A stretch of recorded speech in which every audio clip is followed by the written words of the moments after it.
Peggy 18.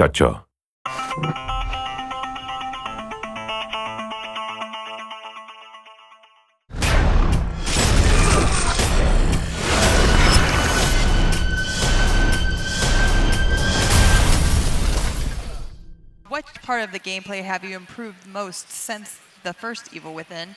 And is there anything that has been altogether changed? You have much more options this time. You know, we have obviously the sneak elements there. With bigger stages, there's more options to run away, and fighting is always that option. So it really leaves it up to you as the player to how you want to play, and you have to gauge the situation and how you're going to respond to it. But Sebastián actually has a tool now that can kind of help him navigate this world, and that is the communicator device. What does the communicator device allow him to do? So, like you saw in the trailer, it's a communication device for him to stay in touch with Kidman, who's outside in the real world. But because of how STEM is sort of collapsing and in this state, it can respond to things that have happened within this world. So in the game, we call them sort of resonances or residual memories. So you can see things or chase down things that have happened in the past, and that can lead you to other objectives or to find items, or it could even be something terrible waiting for you. But it's up for you to sort of like take that extra step to follow these sort of leads that are coming through this communicator to explore.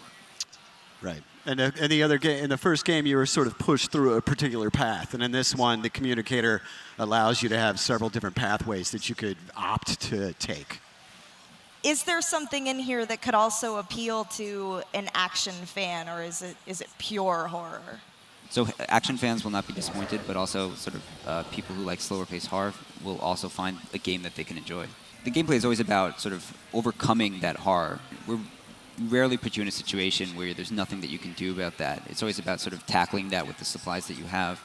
But this game definitely expands on the option of that free-form ability to do what you want to do in the situation. And it all depends on, again, how much you explore, how much ammunition you have, how you really think about a situation before you approach it. Will this rely almost entirely on gore, or will it be an emphasis on psychological horror and general creepiness? I think this time we really kind of pushed the psychological horror aspect much harder, I think, than the first game. Fans of gore and of the first game, there are scenes where you will not be disappointed, because it is a much more personal story for Sebastián, so there are a lot of things tied to him and the struggles that he's going through. And just the shape of the reality around you, it's much more tied to the sort of psychological feel that I feel this time. Is there still an upgrade system, and how does it work? And then, in addition to that, will we start off with only 5 seconds of sprinting? Yes, there will be an upgrade system in this game as well.